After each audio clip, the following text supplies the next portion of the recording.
오늘 말씀은 열왕기상 5장 1절부터 18절, 제목은 솔로몬과 히람의 평화입니다.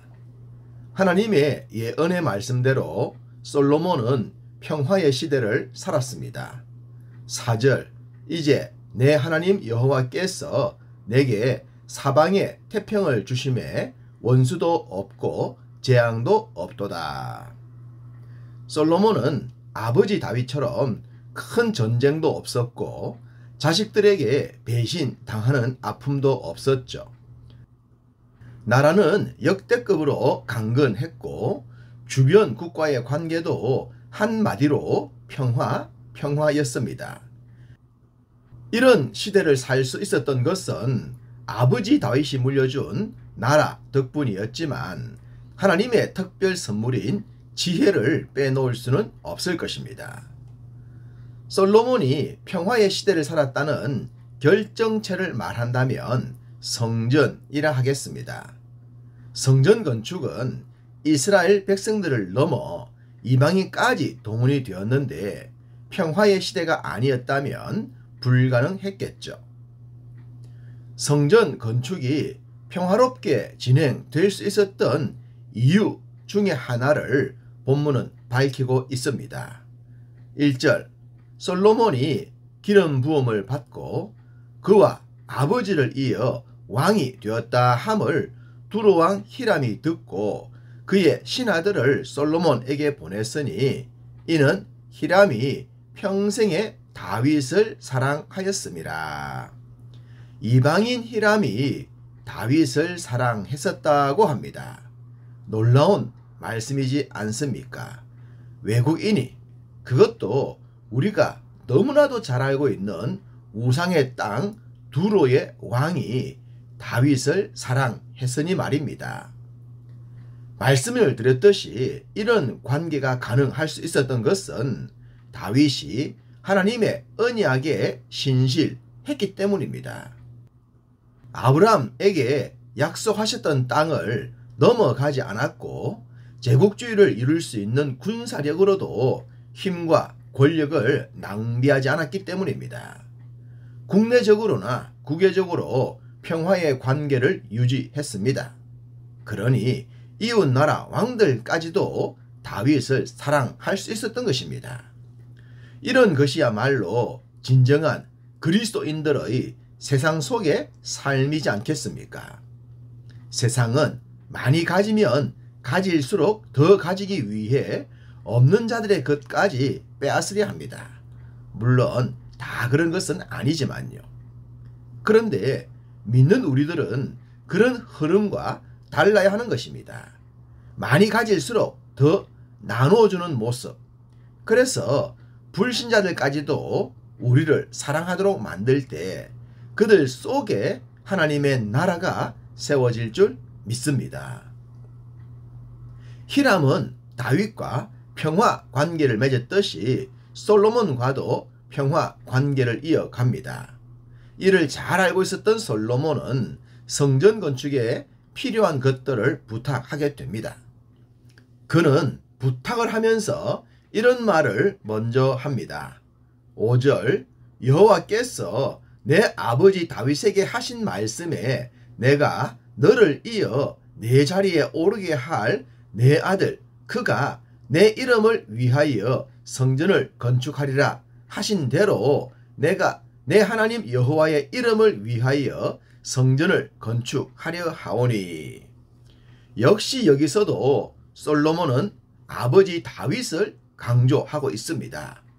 자화자찬이 아니라 아버지 덕분에 자신이 있다는 겁니다. 시근이 들어도 잘 들었죠. 이런 자식을 둔 부모는 정말로 뿌듯할 것 같습니다. 그럼 어떤 점이 그럴까요? 솔로몬은 하나님께서 아버지에게 하셨던 말씀을 아버지를 통해 자신도 알고 있었다는 겁니다. 아마도 솔로몬은 어릴 때부터 귀에 딱지가 앉을 정도로 이 말을 듣지 않았을까 싶습니다.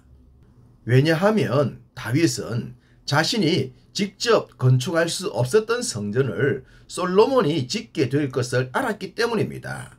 그러니 그 아들에게 누누이 강조했던 것은 지극히 당연하지 않았겠습니까? 어떤 분들은 이런 말을 하십니다.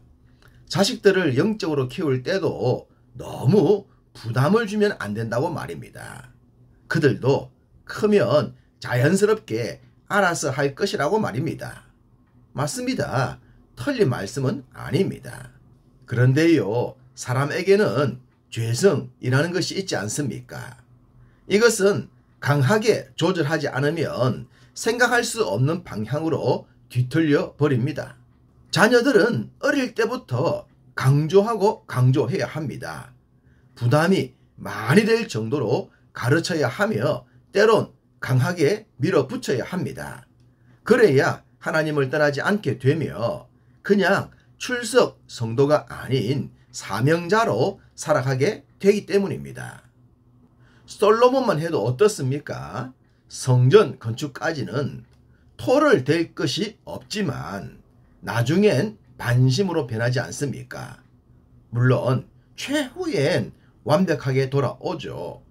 솔로몬 같은 이도 그럴 수 있다면 우리도 얼마든지 그럴 수 있습니다.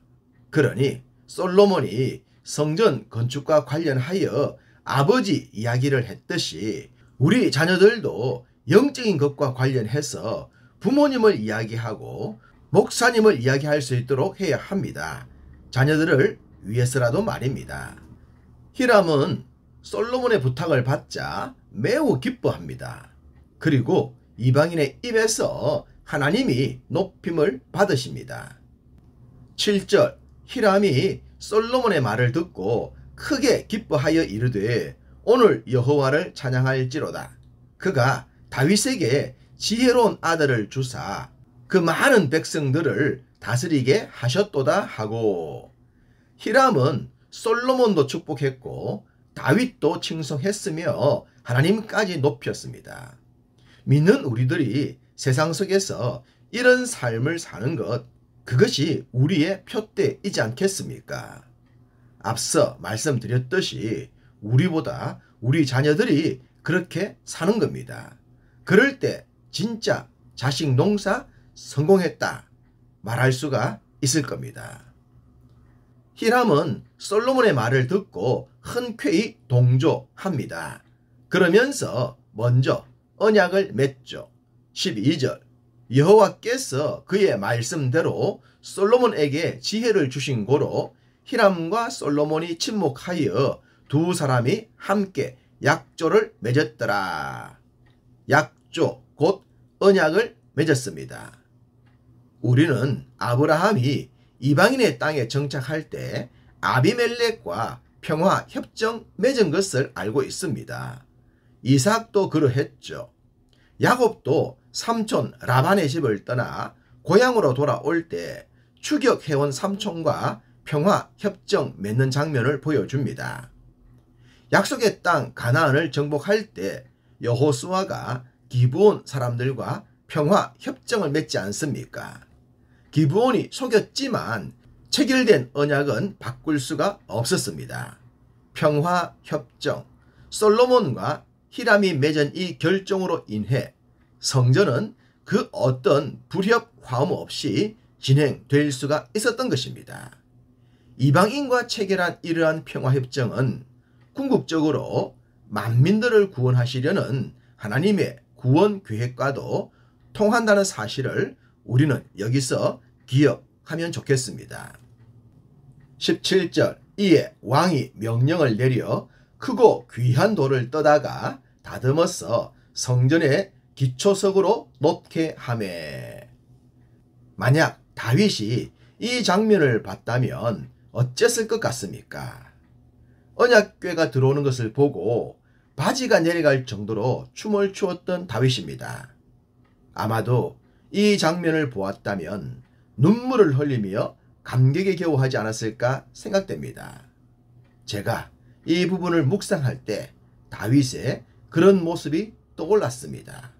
그리고 우리도 주의 몸된 교회와 주의 나라를 위해 그렇게 살았으면 좋겠다고 생각을 했습니다. 오늘 하루, 아니 우리의 남은 모든 삶이 하나님 앞에서 감격과 춤과 감사의 눈물로 충만해지기를 간절히 소망합니다.